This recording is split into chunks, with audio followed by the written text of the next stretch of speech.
Porsha Family Matters. So this episode is gonna be short review because it wasn't a lot going on. They had the Hosea helps new building reveal. Apparently they raised $2 million, which is huge. Simon showed up. They wore the overalls and the red shirt, which represents Hosea Williams, so that he wasn't too big to reach out in society. I thought that was very good that she explained that because that was really cool. But Lonnie meets up with Porsha. I'm not going in order, so sorry. To discuss the fact that Dennis told her it was Porsha that said to fire her. But then she also reveals that she knows she was fired because she destroyed Portia's Chanel purse. So make it make sense. I feel like these people are just trying to have a storyline. I think Porsha has some family members that are actually jealous of her. If you know, like one of her cousins came out recently bad mouthing her, which I'm like, this is family. Like you could talk to her privately, but I guess she doesn't have access to Porsha anymore. But Lundy is giving me vibes of jealousy, and some of the comments she makes are quite funny. And it's like, it's almost like I feel like Porsha was that ditzy girl that they thought would marry rich. She ended up marrying rich, then she got divorced. So they thought that was probably going to be her downfall. But Porsha leveled up and she rose like a phoenix, like she said. So that whole conversation was unnecessary, I think, because it was negativity that didn't need to be had. Like, you haven't worked for Dennis in a while, so why are you bringing it up now? But I guess they're shooting a show and they have to shoot something. But let's get to the meat and potatoes of it.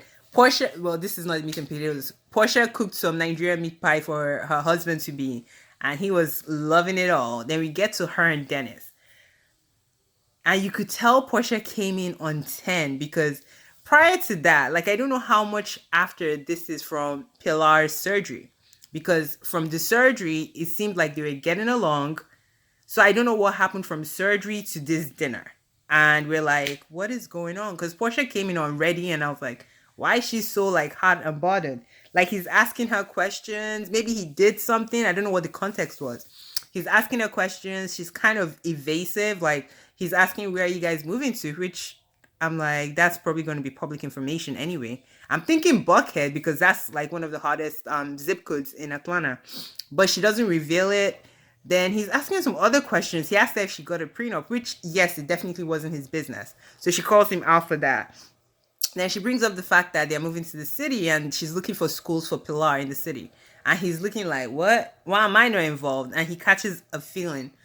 I mean, I think Porsha is the primary parent. So I'm like, what is the big deal if Porsha is looking for schools? Like, obviously, you'll be put into it. It's not like you're going to have time to go look for schools because he's promoting his businesses, which is fine. That's why it's a two-parent. It's not a two-parent household, but it's two parents kind of co-parenting and making this child priority. But everything just starts going left. What I felt was that initially, throughout the whole season, I felt like Porsha still had feelings for him. And I think this is the part where Dennis is realizing Porsha is over him. And I don't think he likes it because his reaction was on 20. He's like, I'm going to the judge. We'll see what the judge says and this and that. And at this point, Porsha is like, oh, okay, you're bringing the courts in? Well, you don't do shit. All you do is pay for her school. You don't pay for anything else. And he's like what? I'm like, your child's livelihood, the gas that takes her there, the electricity, the mortgage, the house she lives in. You could be paying for all that because guess what? She's raising your child. So that was funny. Like, we were all team Dennis this whole season, but he really showed his colors. He called her stupid in that conversation. He called her a liar. So he's quite verbally abusive, if you ask me. And I was like, this is someone you wanted to marry. This is the mother of your child. Like, why are you talking to her all crazy? So I don't know where his anger was coming from. I don't know why Porsha was sitting already like that. I don't know if it's because he was invasive, but it did not make sense. And it ended sadly because I thought this would bring them together. But Porsha did her damn thing. Porsha Family Matters, like you all saw, it got better ratings than Salt Lake City. Even though Porsha had so many haters, from Kempire to Tissa Tells, they were all saying the show was trash. But it was entertaining because it kept trending. How can it be trash and it's trending? Like, if it was boring, nobody would talk about it. But we kept talking about it every week. So I think she did her damn thing. I think she's going to probably get a second season if she wants it.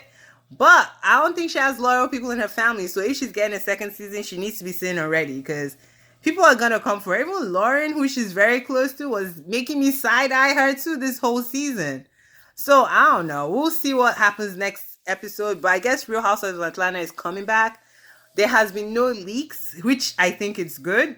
But it's also worrisome because I'm like, do they not have any drama? The only thing that we know is Marlo and Kenya are fighting or feuding this season. So we'll see. I'm looking forward to it. I will be binging it because I watch a whole bunch of trash TV. All right, guys. Good night. Like, subscribe, comment. Bye.